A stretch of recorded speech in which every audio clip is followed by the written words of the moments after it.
Hello everyone, I am Hiralal Kumar. Welcome to my channel diamond matric.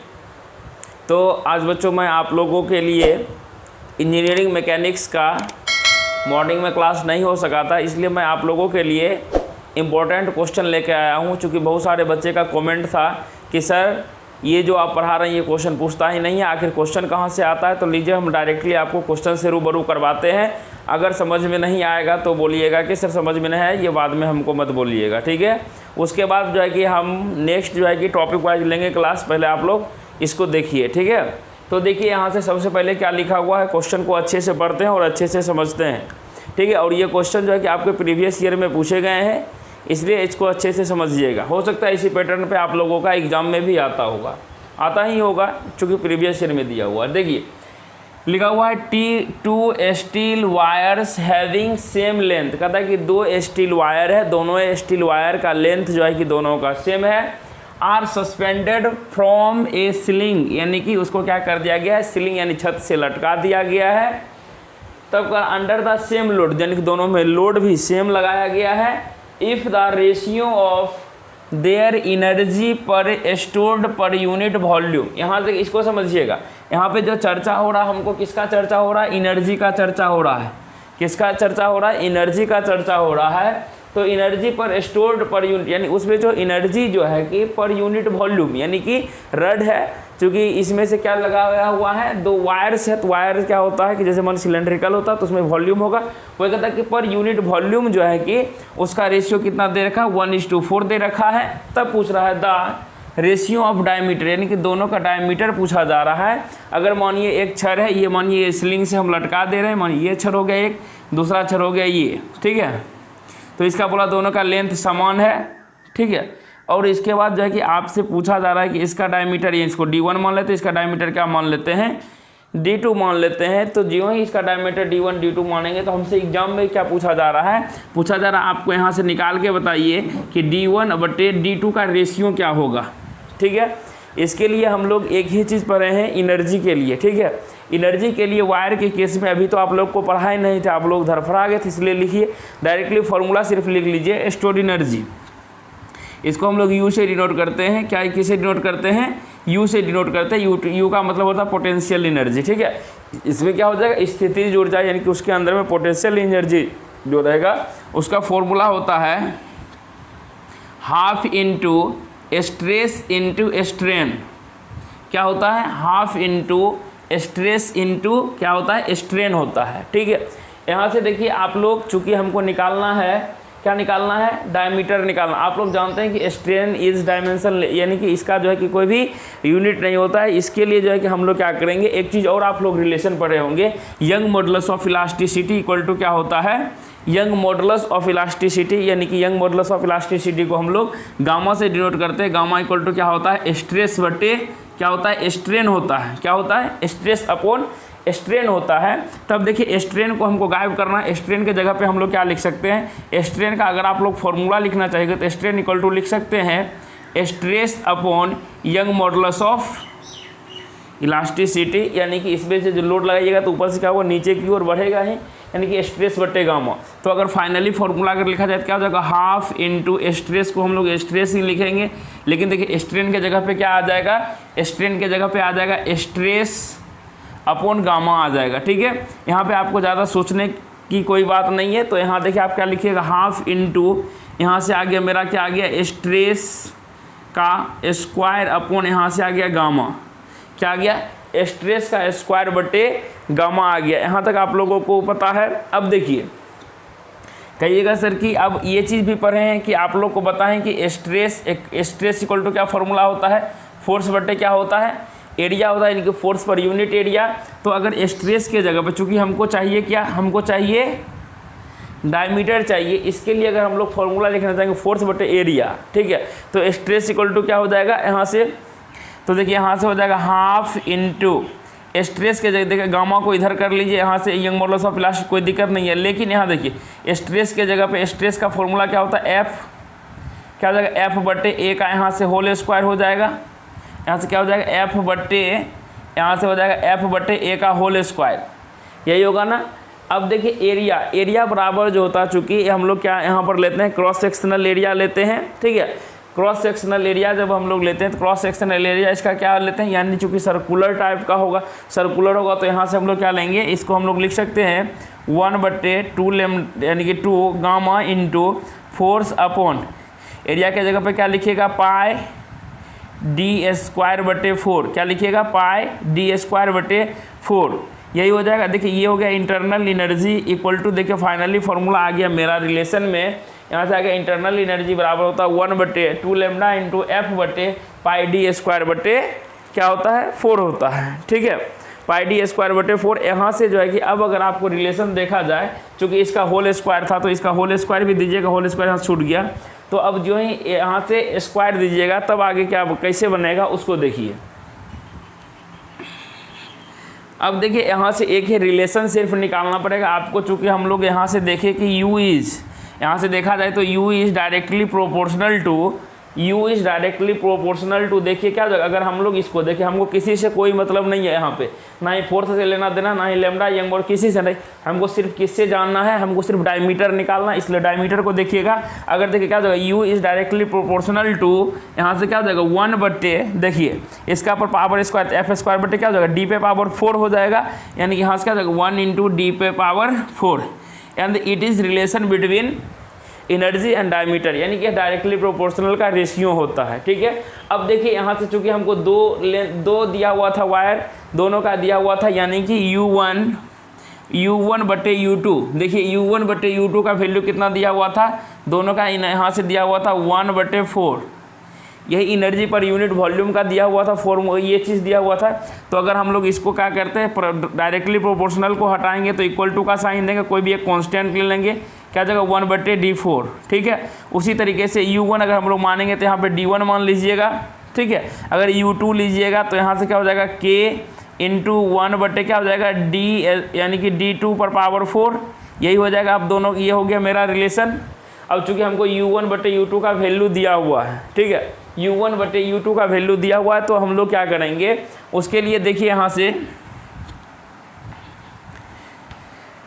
अब जो question में दिया हुआ है आपको यहाँ से लिख सकते हैं आप लोग U1/U2 इक्वल टू क्या हो जाएगा K/, यहाँ से क्या हो जाएगा D पे पावर 4 अपॉन यहाँ से क्या हो जाएगा D1 पर पावर 4, यहाँ से क्या हो जाएगा K/D2 पर पावर 4, ठीक है। ये देखिए K से K कैंसिल होगा तो क्या हो जाएगा, ये ऊपर चला जाएगा, तो यहाँ से हो जाएगा U1/U2 इक्वल टू क्या हो जाएगा D2 पर पावर 4/, ये देखिए ये ऊपर चला जाएगा, यहाँ ये नीचे आ जाएगा तो क्या हो जाएगा D1 पे पावर 4।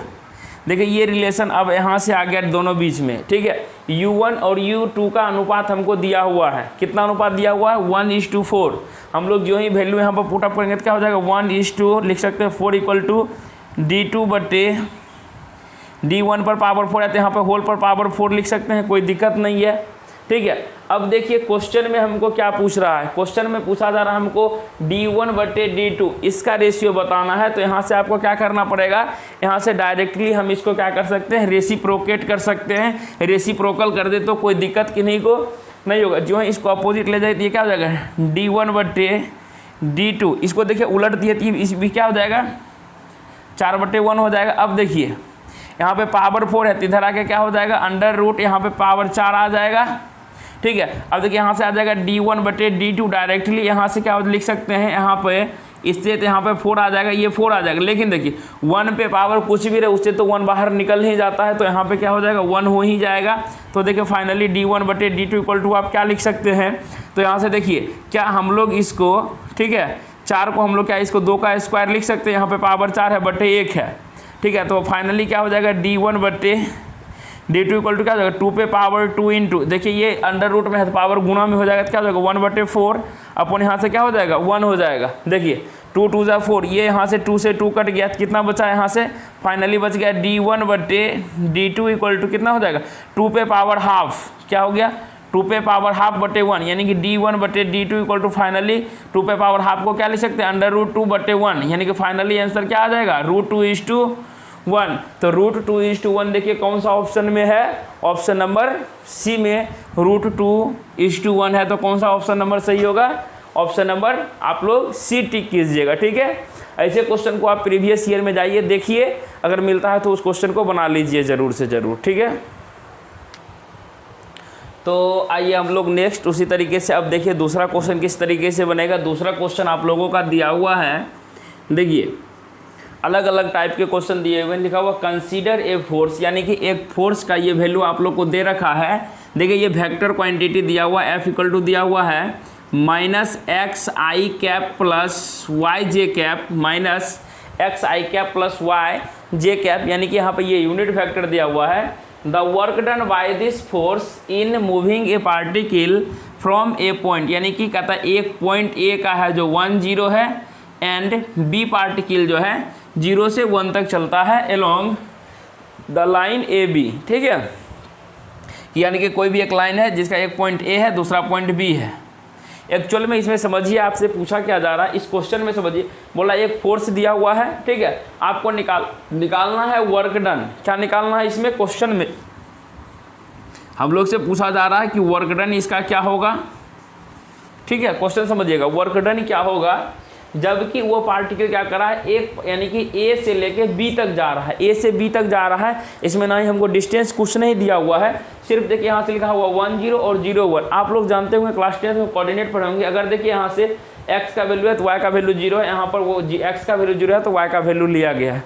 तो ऐसे केस में क्या करते हैं कि जब आपको फोर्स दिया हुआ रहेगा, ठीक है, वर्क डन पूछता है, तो वर्क डन बराबर हम लोग जानते हैं इसके केस में जब एक टाइम यानी कि इंटरवल दिया हुआ हो, तो इसके केस में क्या करते हैं कि वर्क डन, यानी वर्क डन को हम लोग W से डिनोट करते हैं। W इक्वल टू हो जाता है इंटीग्रेशन ऑफ फोर्स यानी वेक्टर ऑफ फोर्स इनटू यहाँ से जो आ जाता है ds, क्या आता है, चूँकि it is the vector quantity यानी कि फोर्स इनटू डिस्प्लेसमेंट। ठीक है, अब कहेगा सर ये ds क्या है, ds करने का मतलब होगा कि ये जो है कि a पॉइंट से लेके b तक जो जाता है इसमें से हमको वेक्टर ds जो मानते हैं वो क्या मानना पड़ता है, उसके लिए हमको मानना पड़ता है d। चूँकि हम लोग यहाँ से पढ़ते हैं कि x के साथ में i कैप होता है और y के साथ में हमेशा j कैप होता है, इसलिए हमको क्या मानना पड़ेगा, ये मानना पड़ेगा ds equal to dxi plus dyj। चूँकि देखिए दो ही फॉर्म में दिया, k दिया हुआ था प्लस में हम लोग क्या मान लेते, dzk मान लेते, कोई दिक्कत यहाँ से नहीं होता। तो अब देखिए यहाँ से क्या करेंगे, इंटीग्रेशन ऑफ f का वैल्यू दिया हुआ हमको यहाँ से minus X I cap plus Y J cap dot product of ds का देखिए वैल्यू कितना आ गया, यानी कि ds का जो वैल्यू आ जाएगा ये कितना आ गया, यहाँ से आ गया D x I cap plus D Y J cap. ठीक है, अब आगे इससे आगे भी आप लोग जानते हैं कि अब देखिए हम क्या बताए थे, इसमें से सिर्फ x को x से गुना होता है, y को हम लोग y से गुना, देखिए x गुना x कीजिएगा तो क्या हो जाएगा, यहाँ से क्या हो जाएगा, तो यहाँ से वैल्यू मेरा क्या रह जाएगा x। ठीक है, ये dx है, यहाँ से क्या हो जाएगा, ये डिफरेंशिएशन ऑफ x है और ये डिफरेंशिएशन ऑफ क्या है, yx, यानी ये yx इसको दिखा रहा है ये x। अब देखिए जो ही x को तो हम बाहर करेंगे तो यहाँ ये क्या हो जाएगा, मेरा माइनस x ही बचेगा। अब देखिए i गुना i कीजिएगा तो क्या हो जाएगा, i स्क्वायर जिसका वैल्यू होता है 1, यहाँ से क्या हो जाएगा x इंटू ये क्या आ जाएगा मेरा सिर्फ dx हो जाएगा। ठीक है, अब देखिए बीच में प्लस दीजिएगा, प्लस दिए, अब देखिए इसका हम लोग इंटीग्रेट करेंगे, यहाँ से क्या हो जाएगा, ये जो है कि यहाँ से y इंटू, अब देखिए यहाँ से क्या हो जाएगा, y को हम लोग यहाँ से क्या करेंगे, dy है, j गुना j करेंगे तो j हो जाएगा, j का वैल्यू 1 हो जाएगा और यहाँ सिर्फ क्या बचेगा, y इंटू क्या बचेगा, dy, क्या बचेगा, y इंटू यहाँ से हम लोग इसको फाइनली dy लिख सकते हैं। ठीक है, अब देखिए इसमें से क्या हो जाएगा, एक्चुअली में ये चीज़ तो हम लोग लिखे, लेकिन इसमें से हमको दिया हुआ था इंटरवल दिया हुआ, 2 पॉइंट का इंटरवल दिया हुआ, इसलिए एक पॉइंट को जो ही हम लोग फर्स्ट पॉइंट को x वाले मानेंगे, दूसरे को y वाला जो ही मानेंगे, त्यों ही वर्क डन इक्वल टू क्या हो जाएगा, यहाँ से अब हमको लगाना पड़ेगा लिमिट, डिफिनिट लिमिट। चूँकि देखिए यहाँ से एक का वैल्यू दिया है 1, उसका बाद अपर लिमिट दिया हुआ है यानी कि 1 से 0 जा रहा है, तो 1 दिए 0 दिए, यहाँ से क्या हो जाएगा minus x into D x plus, अब क्या हो जाएगा, इसमें भी इंटीग्रेट का साइन हो जाएगा, यहाँ से इस तरीके से इंटीग्रेट जब देंगे तो क्या हो जाएगा, ये वैल्यू देखिए b जा रहा है 0 से 1, तो यहाँ से लिखेगा 0 से 1 तक वैल्यू जाएगा, y इंटू यहाँ से क्या हो जाएगा, dy हो जाएगा। ठीक है, इसके बाद जो ही हम लोग आगे बढ़ते हैं तब देखते हैं कि क्या होता है यहाँ से, कि अब देखिए माइनस को बाहर कर लीजिएगा तो माइनस बाहर आ जाएगा, तो एक्स स्क्वायर का इंटीग्रेट कीजिएगा तो आप लोग तो पढ़े नहीं, क्या हो जाएगा, एक्स स्क्वायर बटे क्या होता है 2, चूँकि हम लोग जानते हैं x पे पावर n अगर रहता उसका इंटीग्रेशन करते तो होता x पे पावर n+1/n+1, यानी कि पावर सीधा सीधी क्या करना, इसके पावर में एक को जोड़ देना, यानी एक पावर एक है तो क्या होगा, एक पे पावर एक जोड़ेंगे तो x पे पावर 2 बटे क्या हो जाएगा 2। Lower limit upper limit put कीजिए, यहाँ से हो जाएगा ये लोअर लिमिट 1 अपर लिमिट 0, ठीक है, बीच में प्लस है तो प्लस पुट करेंगे। आगे बढ़ते हैं, देखिए y पे पावर 1 है तो इसको भी क्या लिखिएगा, यहाँ से लिख सकते हैं y पे पावर 2 बटे क्या हो जाएगा 2, इसका अपर लिमिट 0 है, अपर लिमिट 1 है और लोअर लिमिट क्या है 0 दिया हुआ है। तो इसके केस में अब हम लोग क्या करते हैं, इसका रूल क्या होता है, सबसे पहले अपर लिमिट पुट करना होता है। अपर लिमिट पुट कीजिएगा, देखिए क्या होता है, 0 का स्क्वायर कीजिएगा 0/2 यानी कि 0, बीच में माइनस होता है, ठीक है। अब देखिए चूंकि ये 0 क्या तो माइनस, बीच में माइनस आएगा तो माइनस माइनस ये क्या हो जाएगा प्लस। अब देखिए 1 का स्क्वायर क्या हो जाएगा 1 बटे क्या हो जाएगा 2, प्लस में 1/2 हो गया। अब हम लोग चलते हैं आगे बढ़ते हैं प्लस। अब देखिए यहाँ से ये हो जाएगा 1 का स्क्वायर की जगह क्या हो जाएगा 1, ई भी हो गया 1/2 माइनस लोअर लिमिट पुट कीजिएगा तो 0 बटे क्या हो जाएगा 0, काम खत्म, यानी कि इसका लोअर लिमिट आ गया 0। अब देखिए फाइनली 1/2 प्लस कितना आ गया 1/2, दोनों को जोड़िएगा तो एलसीएम हो जाएगा 2, 1 + 1 कितना होता है 2/2, कटने के बाद कितना आ जाएगा इसका आंसर, इसका आंसर 1 आ जाएगा। क्या देखिए कौन सा ऑप्शन में आपको 1 दिया हुआ है, तो ऑप्शन नंबर सी में 1 दिया हुआ है, तो कौन सा आप लोग ऑप्शन टिक करेंगे, ऑप्शन नंबर सी को टिक कीजिएगा, ठीक है। ये क्वेश्चन सिर्फ दिया हुआ था इसलिए मैंने इसको सिर्फ बता दिया, और क्वेश्चन हम लोग लाएंगे अगर इस तरह का क्वेश्चन मिलेगा तो, ठीक है। तो आइए हम लोग तीसरा क्वेश्चन देखते हैं, तीसरा क्वेश्चन किससे रिलेटेड है। तीसरा क्वेश्चन में देखिए क्या लिखा हुआ है। तीसरा क्वेश्चन बनाने से पहले अगर आप लोग चैनल पर नए हैं, अगर देख रहे हैं तो चैनल को जल्द से सब्सक्राइब कर लीजिए, अगर सब्सक्राइब नहीं किए हैं तो अगर अपने दोस्त को ज़रूरत है तो अपने दोस्त को भी बताइए, और इसी तरह का इंपॉर्टेंट न्यूमेरिकल्स लेके आप लोग के लिए आते रहेंगे। तो देखिए आगे क्या कहता है, लिखा हुआ ए यूनिफॉर्म स्फीयर, यानी कि स्फीयर का मतलब होता है एक गोला ऑफ मास 500 ग्राम। क्या दिया हुआ हमको, मास दिया हुआ, जो चीज़ दिया हुआ उसको लिख लीजिए। देखिए मास दिया हुआ है 500 ग्राम, सबसे पहले इसको किस में कन्वर्ट कीजिएगा, केजी में, चूँकि हम लोग एसआई यूनिट पे बात करते थे, यहाँ क्या हो जाएगा 0.5 kg, ठीक है। रोल्स विदाउट स्लिपिंग, यानी क्या कहता है वह रोल्स कर रहा है, मानिए एक ये स्फीयर है, ये रोल्स कर रहा है विदाउट स्लिपिंग। क्या कर रहा है, रोल्स मतलब क्या होता है घूमना होता है, घूमेगा, यानी कि कोई भी घूमेगा, ठीक है। ये क्या कर रहा है, रोल्स कर रहा है, ठीक है। कह रहा है कि प्लेन सरफेस, कोई भी एक प्लेन सरफेस उस पर क्या कर रहा है, वह रोल कर रहा है, यानी कि घूम रहा है, ठीक है। So that its centre moves eight A speed of, यानी कि यह सेंटर जो है इसका सेंटर जो मूव करेगा, यानी कि v का जो वैल्यू दिया हुआ है, यह दिया हुआ 0.02 मीटर पर सेकेंड, ठीक है। ये क्या करेगा, यह जो है कि लगातार मूव कर रहा है इतना से द टोटल काइनेटिक एनर्जी, इसमें से पूछा जा रहा है कि आपको काइनेटिक एनर्जी का वैल्यू क्या होगा ऑफ द रोलिंग स्फीयर, इस रोलिंग स्फीयर में इसका काइनेटिक एनर्जी का वैल्यू क्या होगा। सबसे पहले आपको जानना चाहिए कि आखिर रोलिंग जब होता है तो रोलिंग में जो है कि 2 तरह का मोशन उत्पन्न होता है, एक ट्रांसलेशन मोशन उत्पन्न होता है और दूसरा जो होता है आपको रोटेशनल मोशन उत्पन्न होता है, ठीक है। जब ट्रांसलेशन मोशन उत्पन्न होता है तो उसके लिए तो कोई फॉर्मूला बिल्कुल आसान सा है कि काइनेटिक एनर्जी जो यहाँ से टोटल काइनेटिक एनर्जी उत्पन्न हो जाएगा, काइनेटिक एनर्जी किसके वजह से होगा, काइनेटिक एनर्जी सबसे पहले हो जाएगा ट्रांसलेशन मोशन के वजह से हो जाएगा, आप प्लस में हो जाएगा काइनेटिक एनर्जी जो हो जाएगा किसके वजह से हो जाएगा, रोलिंग मोशन के वजह से हो जाएगा, यानी कि रोटेशनल फोर्स यानी कि रोटेशनल मोशन आ जाएगा, यहाँ पर क्या हो जाएगा रोटेशनल मोशन आ जाएगा। तो यह जो हो जाएगा यह मेरा हो जाएगा total kinetic energy of the sphere. अब चूंकि देखिए यह स्फीयर है, यह रोल करेगा तो धीरे धीरे करके आगे बढ़ेगा, यही लिखा हुआ है सेंटर ऑफ स्फीयर। यहाँ देखिए यहाँ है, कुछ देर बाद यहाँ आएगा, कुछ देर बाद यहाँ, लगातार बढ़ते जाएगा, ठीक है। तो इसमें से हम लोग मान लेते हैं क्या, चूँकि यह सेंटर के बारे में तो भी बता ही दिए थे, ये हमको दिया हुआ, इसका वेलोसिटी दिया हुआ, v का वैल्यू इतना हम लोग लिख दिए। इसका रेडियस को हम लोग क्या मान लेंगे, इसके रेडियस को हम लोग मान लेते हैं कैपिटल R मान लेते हैं रेडियस को। और यह चूँकि यहाँ से रोटेशनल मोशन है, इसमें से ओमेगा उत्पन्न होगा ही होगा, एंगुलर वेलोसिटी हो, एंगुलर, इसमें तो एंगुलर वाला चीज़ आएगा, तो यहाँ से क्या हो जाएगा, यह रोटेशनल करेगा, तो इसके लिए क्या हो जाएगा, यहाँ से हमको ओमेगा लिखना पड़ेगा, यानी कि ओमेगा मेरा यहाँ पे आएगा ही आएगा, इस बात को ध्यान रखिएगा, ठीक है।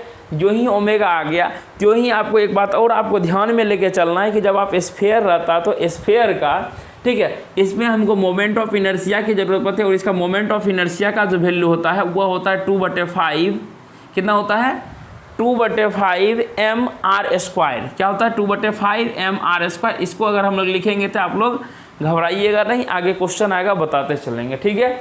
ये चीज़ यहाँ तक हो गया। अब देखिए ट्रांसलेशन मोशन के लिए तो हमको कोई दिक्कत नहीं, यहाँ लिखो कहोगे सर लिख देंगे हाफ इंटू mv², बहुत बढ़िया।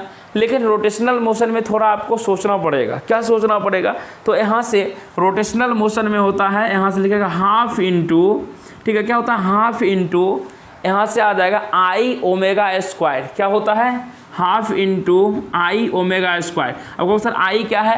I is the moment of inertia in sphere, ठीक है। तो अब देखिए यहाँ से वैल्यू को अगर हम लोग पुटअप करना चाहें तो यहाँ से इसको हम लोग क्या लिख सकते हैं, यहाँ से लिख सकते हैं, इसको लिखिएगा हाफ mv² प्लस हाफ, यहाँ से क्या लिखिएगा हाफ। अभी तुरंत हम आपको बताए थे कि मोमेंट ऑफ इनर्शिया इसका कितना होता है 2/5 mr² लिखिएगा। क्या होता है? 2/5 mr²। अब देखिए यहाँ से क्या ω², पहले से दिया हुआ ω² लिख देंगे, तो आगे बढ़ेंगे तो यहाँ से क्या हो जाएगा हाफ mv² पर देखिए ये 2 से 2 कट जाएगा, तो यहाँ पर क्या बचेगा 1/5। अब देखिए m है, यहाँ से आप इसके बीच में आप एक रिलेशन भी जानते हैं कि रिलेशन जानते हैं कि ओमेगा इक्वल टू क्या होता है, ओमेगा यानी कि v इक्वल टू क्या होता है ओमेगा इंटू आर। क्या होता है? v into omega into R होता है। अगर मानिए दोनों तरफ स्क्वायर करेंगे तो ω², इसके जगह पर हम लोग क्या पुट कर सकते हैं चाहे तो, यानी कि यहाँ पर भी हम लोग v² पुट कर सकते हैं।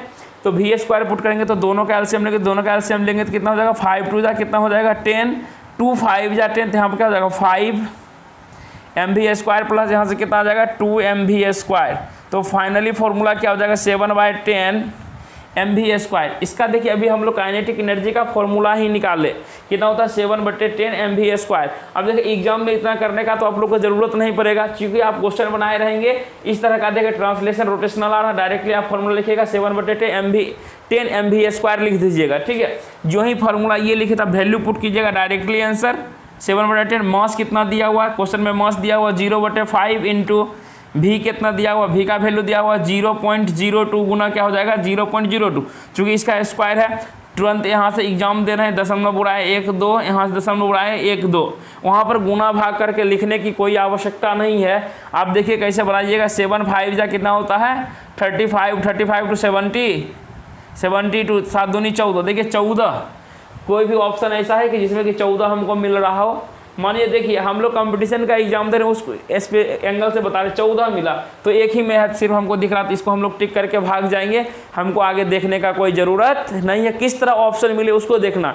लेकिन आप एक्चुअल में आंसर लिख के देखिए तो यही होगा। 70 कितना हो जाएगा 7 35 दूनी 70 दूनी 140, यहाँ कितना हो जाएगा आगे 140 बटे देखिए 1 2 3 4 5 6, नीचे में कितना जीरो है 2 5 6 जीरो, 1 जीरो कटा तो कितना हो जाएगा 1 जीरो, यहाँ पुट की जगह क्या होगा 1/4 इंटू 1 2 3 4, 4 जीरो बचेगा ना, मैं नीचे में तो ऊपर में जाके क्या हो जाएगा माइनस।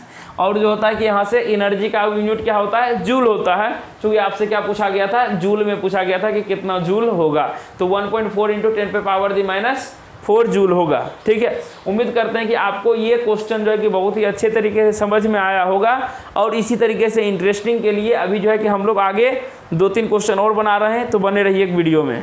तो देखिए अभी जो है कि आपका नेक्स्ट क्वेश्चन आया हुआ है, बहुत बढ़िया ही क्वेश्चन लेके आए हैं। तो देखिए नेक्स्ट क्वेश्चन सिर्फ आप लोगों को समझना है अच्छे से कि जितने भी बच्चे लाइव देख रहे हैं बहुत बहुत धन्यवाद, बहुत अच्छा लग रहा है कि आप लोग लाइव आके भी क्लास को देखते हैं, तो ठीक है।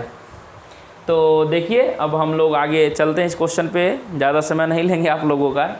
तो देखिए क्या लिखा हुआ है, a uniform sphere of mass. सिर्फ इसमें भी आपको क्या दिया हुआ है, देखिए अच्छे से समझिए क्वेश्चन को। कह रहा एक यूनिफॉर्म स्फीयर है, स्फीयर जिसका मास दिया हुआ है, मास को स्मॉल m से डिनोट करते हैं, मास दिया हुआ है 500 ग्राम। सबसे पहले ऐसा यूनिट में चेंज करने के लिए क्या करेंगे, मास को 1000 से डिवाइड करेंगे, यानी कि 0.5 यानी कि केजी में सबसे पहला काम बदल लेंगे, ठीक है।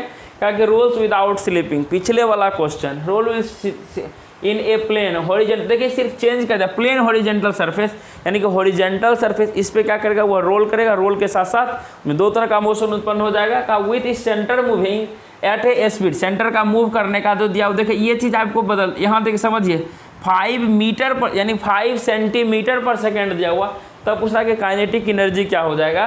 तो अभी तुरंत हम बताए थे कि इसको जो है कि चेंज करने के लिए सेंटीमीटर को अगर मीटर में बदलिएगा तो क्या हो जाएगा 100 से डिवाइड करना पड़ेगा, तब ये हो जाएगा मीटर पर सेकेंड, यानी कि 0.05 मीटर पर सेकेंड, यानी कि v का वैल्यू हमको ये चीज़ दिया हुआ है। तब कह रहा है कि काइनेटिक एनर्जी। अब बताओ पिछले क्वेश्चन में जो हम तुमको बताए थे उतना करने का कोई ज़रूरत है? बिल्कुल नहीं है। यहाँ से टोटल काइनेटिक एनर्जी बराबर क्या जानते हैं फॉर्मूला? 7/10 mv²। सब तुरंत ये लिखेंगे, लिख देंगे यहाँ से 7/10 गुना मास कितने है? मास हो गया सर 0.5 v²। इसको लिख दीजिए सर 2 बार, 0.05 गुने 0.05 लिख दिया, दशमलव उड़ा दो। इसका 2 दशमलव यहाँ आ जाएगा, इसका 2 दशमलव यहाँ, इसका 1 दशमलव यहाँ। अब गुना करेंगे कितना हो जाएगा? तो यहाँ से 25 25 25 125 125 को 7 से गुना करेंगे। 125 7 कहता था 5 से 35 5 हाथ में 3 7 दूनी 14 3 17 का 7 हाथ बचा 1 1 7 7 1 875। देखो 875 कोई ऑप्शन में है सर? 2 को ऑप्शन में, लेकिन देखो फिर भी तो तुमसे तो क्या हुआ, टूट गया। 2 ऑप्शन को छोड़ दिया, बचा 2 ऑप्शन। अब 2 ऑप्शन के क्यों बचा? यहाँ देखो लिखोगे 875 कहोगे सर यहाँ से देखिए 1 2 3 4 5 6 गो जीरो है, 6 गो जीरो है। तो कम से कम हम लोग दशमलव वाला जब पढ़ा होगा इधर में, कम से कम क्या करते हो 2 अंक के बाद तक हम लोग छोड़ते हैं। यहाँ 2 अंक जो है पुट करोगे तो नीचे में 6 जीरो था तो 2 जीरो को कम सुतार दिया तुम लोग, तो हो गया 8.75, बचा 4 गो। नीचे में है 4 गो, तो ऊपर में जाके क्या हो जाएगा? -4 चढ़ जाएगा, तो क्या हो जाएगा? 8.75 × 10 पे पावर दी -4 जूल। तो कौन सा ऑप्शन में सही है? ऑप्शन नंबर सी मेरा सही है। गलती से भी डी को मत कीजिएगा। तो ऑप्शन नंबर कौन सा सही है मेरा? ऑप्शन नंबर सी सही है। उम्मीद करते हैं कि ये क्वेश्चन आपको बहुत अच्छा लगा हुआ होगा। तो आइए हम लोग बढ़ते हैं नेक्स्ट क्वेश्चन की तरफ। क्वेश्चन नंबर 5 आपके सामने आ रहा है। तो 5वां क्वेश्चन आपके सामने आ गया है। देखिए 5वां क्वेश्चन क्या लिखा हुआ है? लिखा हुआ है a work done in moving a body, यानी कि कोई भी एक बॉडी जो है कि मूव कर रहा है ऑफ मास 4 kg, जिसका मास आपको पता है कि मास दिया हुआ है 4 kg, करा यूनिफॉर्म वेलोसिटी 5 मीटर पर सेकेंड फॉर 10 सेकेंड। यानी कि कहता है कि कोई भी एक बॉडी जो है कि मेरा मूविंग कर रहा है, उसका मास 4 kg है और जो है कि वह उसका यूनिफॉर्म वेलोसिटी यानी v का वैल्यू दिया हुआ है 5 मीटर पर सेकेंड। कितने समय तक दिया हुआ है? 10 सेकेंड तक दिया हुआ है, यानी 10 सेकेंड। ठीक है, पूरा on a surface of mu जो ही आ गया, समझ गए कि आप लोग। या फ्रिक्शन चैप्टर से क्वेश्चन दिया हुआ है और बोला कि इसमें से हमको जो है कि स्मॉल g का वैल्यू लेके चलना होगा 9.8 मीटर पर सेकेंड स्क्वायर। ठीक है, ये चीज़ लेके चलना है। तो सबसे पहले हम लोग यहाँ से क्या करेंगे, एक बॉडी यहाँ से देखिए आपको समझा देते हैं। यानी कि कोई भी एक बॉडी है, ठीक है, यह बॉडी जो है कि क्या कर रहा है, इस बॉडी का मास जो है कि 4 kg है और यह कितने वेलोसिटी से आगे भाग रहा है? यह भाग रहा है 5 मीटर पर सेकेंड वेलोसिटी से आगे जा रहा है। ठीक है, और इसमें से जो है कि क्या हो जाएगा, इसमें से कुछ ना कुछ तो फ्रिक्शन फोर्स लग रहा होगा, जिसके वजह से जो है कि यह बॉडी क्या करेगा, अगर हम बॉडी को आगे ले जा रहे हैं तो पीछे की ओर फ्रिक्शन फोर्स इसमें अप्लाई होगा। तो ये चीज़ आप लोग जान गए हैं। तो फ्रिक्शन फोर्स जो है उत्पन्न हुआ, तो यहाँ पर म्यू का वैल्यू यहाँ से दिया हुआ 0.2। तो ऐसे केस में सबसे पहले हमको क्या करना पड़ता है, FBD यानी कि फ्री बॉडी डायग्राम हमको ड्रॉ करना पड़ता है। फ्री बॉडी डायग्राम जो ही ड्रॉ करेंगे तो यहाँ से देखिए एक बॉडी था, तो एक बॉडी का निर्माण हम लोग करेंगे जिसका आप लोग मास जान रहे हैं 4 kg है, तो 4 kg यहाँ से लिखेंगे ही लिखेंगे। लेकिन देखिए सेंटर से हमेशा बोले थे कि वर्टिकल डाउनवर्ड में जो है कि यहाँ से W का वैल्यू होता है, W इक्वल टू क्या होता है, मास इनटू एक्सीलरेशन, यानी कि W इक्वल टू क्या होता है, mg होता है। और उसी से जस्ट परपेंडिकुलर, मानिए कि यह बॉडी जो है कि इसको क्या क्या नीचे बैलेंस किया, तो ऊपर भी कोई ना कोई फोर्स लग के बैलेंस कर रहा होगा। तो इसका जस्ट परपेंडिकुलर ऊपर में कौन सा फोर्स लगता है, नॉर्मल रिएक्शन लगता है, जिसको हम लोग n से डिनोट करते हैं। अब आप लोग के मन में चल रहा होगा सर ये बॉडी को तो हम लोग आगे भगा रहे थे, इस डायरेक्शन में ले जा रहे थे, इस डायरेक्शन में ले जा रहे थे 5 मीटर पर सेकेंड से। तो यहाँ पर सर इस सरफेस पर जो ही आगे बढ़ रहा था, तो इस सरफेस पर जो है कि यहाँ से स्मॉल f फ्रिक्शन फोर्स भी लग रहा होगा, फ्रिक्शन फोर्स भी यहाँ पर हमको अप्लाई हो रहा होगा। तो बिल्कुल सही बात है कि अप्लाई हो रहा होगा। तो अब देखिए यहाँ से, ठीक है, ये अब देखिए बैलेंस हुआ कि नहीं, देखिए ये नीचे लग रहा था, ये ऊपर लग के बैलेंस कर दिया। ये हमारा 5 मीटर पर सेकेंड से अगर इधर जा रहा है तो यह कर रहा है, इसका फ्रिक्शन फोर्स जो है कि इसको अवरुद्ध उत्पन्न करके इसको वहाँ पे रोक भी रहा है। तो फ्रिक्शनल फोर्स अगर हम लोग यहाँ से देखा जाए तो अब देखिए चूँकि यहाँ से ये चीज़ बराबर होता है, यानी कि n इक्वल टू हम लोग यहाँ से लिख सकते हैं mg। क्योंकि दोनों का देखिए ऊपर गया उसको अगर हम लोग लिए पॉजिटिव लिए, जो नीचे आया उसको हम लोग निगेटिव लिए, तो यहाँ देखिए कैसे आता। इसको हम लोग जो ऊपर जा रहा है उसको हम बोले थे हमेशा पॉजिटिव माने, जो नीचे जा रहा है उसको निगेटिव मानेगा। तो क्या हो जाएगा n माइनस एम जी, चूँकि हम लोग वर्टिकल अपवार्ड डाउनवार्ड फोर्स को रिजॉल्व कर रहे हैं, तो यहाँ से इस दोनों को आपस में जोड़ेंगे तो क्या हो जाएगा n minus M G equal to क्या हो जाएगा 0। याद कीजिए, तो यहाँ से n इक्वल टू क्या हो गया, यहाँ से आ गया एम जी। m का वैल्यू आपको कितना दिया हुआ है 4 kg दिया हुआ है, 4 इंटू जी का वैल्यू बोला 9.8 मीटर पर सेकेंड लीजिएगा, सेकेंड स्क्वायर, ठीक है। 4 kg है, तो अब देखिए यहाँ से 4 kg है, kg मीटर पर सेकेंड स्क्वायर, ये न्यूटन हो जाएगा, 4 गुने 9.8 कीजिएगा तो क्या हो जाएगा kg मीटर पर सेकेंड स्क्वायर। ये भी इसका यूनिट क्या हो जाएगा, न्यूटन ही हो जाएगा नॉर्मल फोर्स का, ठीक है। अब देखिए ये जो निकल गया 4.98, इसको काटते नहीं है, इसी तरह छोड़ देते, ठीक है। अब जो ही देखिए ये हम लोग एक रिएक्शन ये निकाल लिए। अब तो आपको ये भी पता होगा कि फ्रिक्शनल फोर्स अगर इधर से लग रहा है तो फ्रिक्शनल फोर्स बोला है कि 5 मीटर पर सेकेंड से जब तक हम लोग चलेंगे 10 सेकेंड तक, तो कुछ ना कुछ तो डिस्टेंस को जरूर ट्रेवल किया होगा, क्योंकि इसमें से हमको पूछा जा रहा है कि वर्क डन काम कितना होगा, ठीक है। वर्क डन कितना होगा, तो वर्क डन इक्वल टू हम लोग क्या फॉर्मूला, देखिए डायरेक्ट हम लोग फॉर्मूला पे चलते हैं। वर्क डन इक्वल टू होता है, अगर वेक्टर फॉर्म में लीजिएगा तो होता है एफ एस कॉस थीटा। क्या होता है, एफ एस कॉस थीटा होता है, ठीक है। वेक्टर के फॉर्म में लीजिएगा तो यहाँ से अगर इसको हम लोग लिखते हैं डायरेक्ट वेक्टर में, एफ डॉट क्या होता है, यहाँ से एस आता है। जब इसको हम लोग स्केलर में चेंज करते हैं तो एफ यहाँ से mode of F mode of S into cos theta आता है। अब फोर्स, और ये हो गया मेरा डिस्प्लेसमेंट हो गया, और ये मेरा हो गया कॉस थीटा, ठीक है। जब जो है कि इसमें से हम लोग आपको ये बताए थे कि अब देखिए कि इस फ्रिक्शनल फोर्स के द्वारा F बराबर हम लोग क्या पढ़ते हैं, F बराबर पढ़ते हैं mu into M G. Mu का वैल्यू कितना दिया हुआ है 0, चूँकि अब फ्रिक्शनल फोर्स बैलेंस करेगा तो क्या हो जाएगा, यहाँ से म्यू एम, एम का वैल्यू कितना दिया हुआ, देखिए एम जी यहाँ से हम लोग निकाल भी चुके हैं। एम जी का वैल्यू दिया हुआ 4 इंटू 9.8, यही हो जाएगा। तो इसका भी यूनिट तो फ्रिक्शनल फोर्स ही लग रहा था, इसका भी यूनिट न्यूटन ही होगा।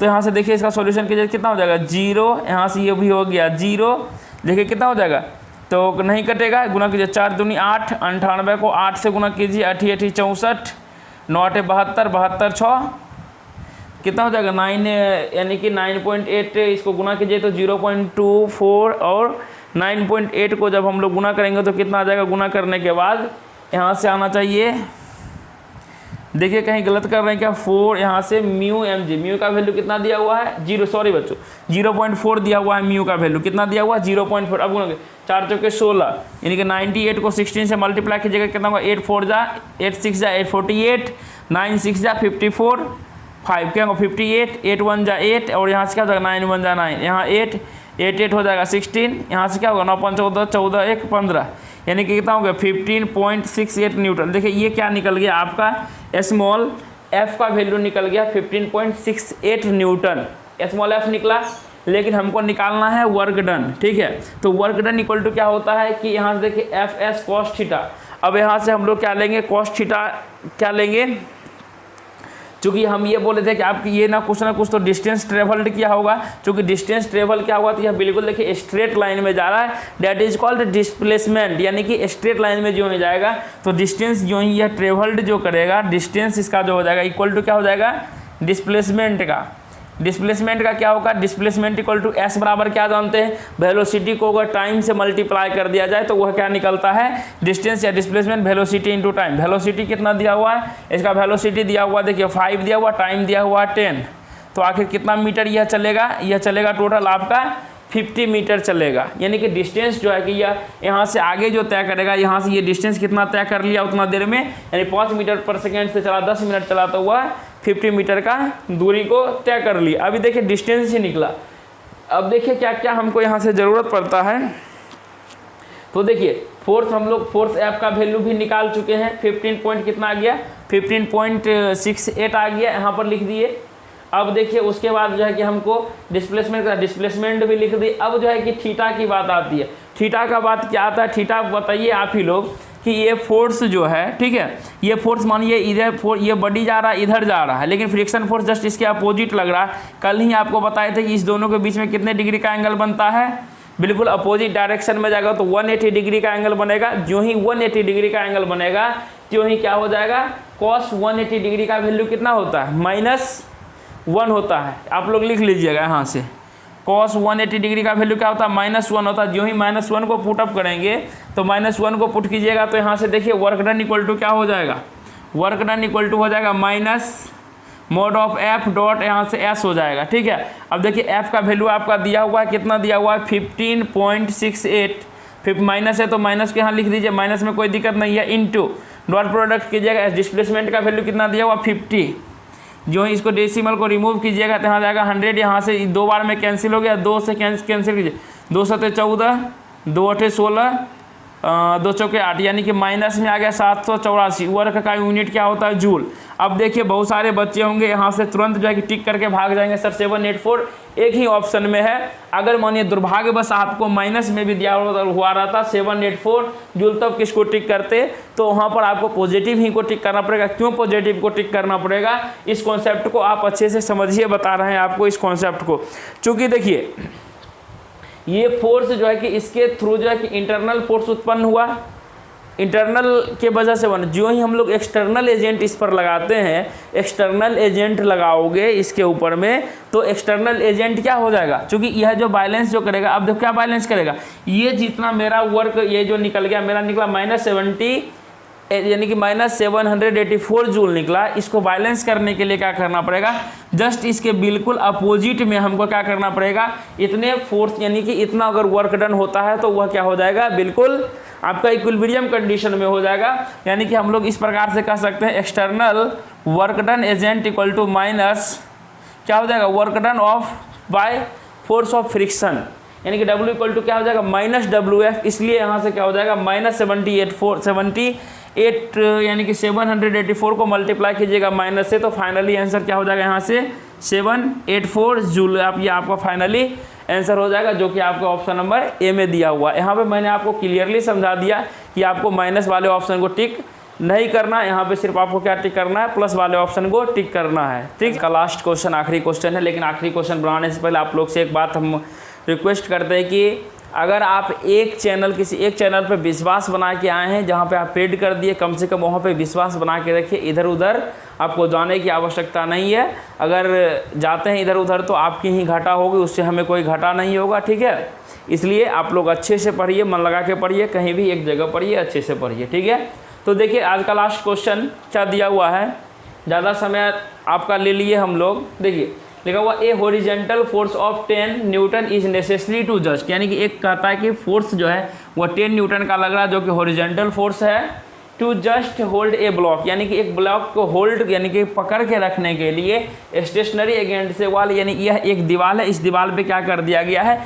इतना फोर्स लग रहा है। ये फिगर आपके क्वेश्चन में दिया हुआ था। ठीक है, तब पूछा जा रहा है कि the coefficient of friction between the block and wall, यानी कि ब्लॉक ये हो गया मेरा, ब्लॉक और इस वॉल के बीच में जो फोर्स जो फ्रिक्शन लग रहा है वह कितना दिया हुआ, फ्रिक्शन का वैल्यू दिया हुआ है, म्यू का वैल्यू दिया हुआ है 0.2 दिया हुआ है। तब पूछ रहा the weight of the block, क्या पूछ रहा है, वेट ऑफ द ब्लॉक पूछ रहा है। देखिए अगर आप इसमें से दिमाग नहीं भी लगाइएगा ना, फिर भी आंसर आपका हाथ में है। ठीक है, वेट पूछा तो weight equal to W equal to हम लोग क्या जानते हैं, M इंटू जी जानते हैं। जनरली केस में हम लोग M इंटू जी जानते हैं। ठीक है, अब देखिए इसमें से थोड़ा सा हमको क्या सोचना पड़ेगा कि आखिर जानते हैं कि कहीं भी इसका फ्री बॉडी डायग्राम बनाइएगा तो आपके मन में चलो पहले चलिए ठीक है, ये क्वेश्चन आ रहा है तो इसको समझा देते हैं। ठीक है, इधर से मानिए 10 न्यूटन ये फोर्स लगा। ठीक है, इधर से मानिए इसको होल्ड रोकने के लिए लगल है, तो इधर से भी तो कुछ ना कुछ तो फोर्स लग रहा है, यानी इसके परपेंडिकुलर है, तो यानी कि नॉर्मल फोर्स इस पर कुछ ना कुछ लग रहा होगा एंड। ठीक है, अब जो देखिए अगर मानिए यहाँ से हम लोग जानते हैं हमेशा डाउनवार्ड जो है कि हमेशा क्या लगता है, वेट का वैल्यू हमेशा क्या होता है, डाउनवार्ड होता है। W इक्वल टू क्या होता है, mg, ये हम नीचे लगता है। ठीक है, तो आखिर जो है कि यह बॉडी स्लाइड कहाँ करेगा, यह बॉडी को अगर नहीं रोकेंगे तो ऊपर से नीचे की ओर जल्दी से भाग जाएगा, नीचे आ जाएगा। तो नीचे जो है इधर स्लाइड करेगा तो इसके ऊपर में कुछ ना कुछ तो फोर्स लग रहा होगा, किसके अगेंस्ट लगेगा, ताकि अगर ये फोर्स ऊपर की ओर खींच के रखा हुआ है तब जो है कि क्या होता है कि यह मेरा बॉडी यहाँ पर ब्लॉक यहाँ पर रुका हुआ है, तो F इक्वल टू यहाँ से हम लोग जानते हैं फ्रिक्शनल फोर्स लग रहा है। F इक्वल टू क्या होता है, F इक्वल टू होता है म्यू इंटू mg होता है। F इक्वल टू क्या होता है, म्यू mg होता है। और जो है कि यहाँ से देखिए तो म्यू इंटू, अब देखिए यहाँ से अगर हम लोग बराबर अगर किया जाए तो यहाँ से हम लोग वेट इक्वल टू लिख सकते हैं mu into n। N equal to वही हुआ कि नॉर्मल एन इक्वल टू क्या होता है, mg होता है। तो यहाँ पे हम लोग लिख सकते हैं म्यू इंटू mg, ठीक है। mg कहने का मतलब क्या हुआ, n का वैल्यू देखिए ये जो हो जाएगा, यहाँ से 10 दिया हुआ है, म्यू का वैल्यू आपको दिया हुआ है 0.2 इंटू n, इसलिए बोले चुके देखिए 10 न्यूटन के बराबर में ये जो है कि क्या करेगा, इसको बैलेंस करने के लिए हमको ये चीज़ चाहिए। तो इसके लिए क्या हो जाएगा, यहाँ से हमको n का वैल्यू दिया हुआ 10 न्यूटन, जो ही दशमलव को रिमूव करेंगे 0 से 0 कट गया, तो यहाँ पे फाइनली कितना आंसर हो जाएगा, 2 न्यूटन हो जाएगा। तो कौन सा ऑप्शन में है 2 न्यूटन, ऑप्शन नंबर डी में 2 न्यूटन है। तो आप कौन सा ऑप्शन को टिक करेंगे, ऑप्शन डी को टिक करेंगे। उम्मीद करते हैं कि आज का सेशन आपको काफ़ी अच्छा लगा हुआ होगा। जो भी बच्चे चैनल पर पहली बार है, चैनल को सब्सक्राइब करके बेल आइकन को दबा लीजिएगा, ताकि मैं कोई भी वीडियो को अपलोड करूँ तो नोटिफिकेशन सबसे पहले आपको मिले, ठीक है। तो चलिए आप लोग पढ़ते रहिए, मस्त रहिए, खुश रहिए। और कल है संडे, कल फुल्ली आप लोग छुट्टी मनाइए, और मंडे से आप लोगों का एकदम बिल्कुल धुआंधार क्लास बिल्कुल रेगुलर टाइम पे आपका आ जाएगा। आज का क्लास ड्यू टू रेन, बारिश की वजह से आज का क्लास नहीं हुआ। और जो है कि वो मैंने टेस्ट से यानी कि 10-10 क्वेश्चन का सीरीज जो लेके आया हूँ, वो कल संडे है, और संडे को आपको इंग्लिश का सीरीज मिल जाएगा देखने के लिए। और जो है कि उसके बाद हम लोग नेक्स्ट मंडे से रूटीन के अनुसार इंजीनियरिंग मैकेनिक्स की 10-10 वीडियो की आपको सीरीज मिलती रहेगी।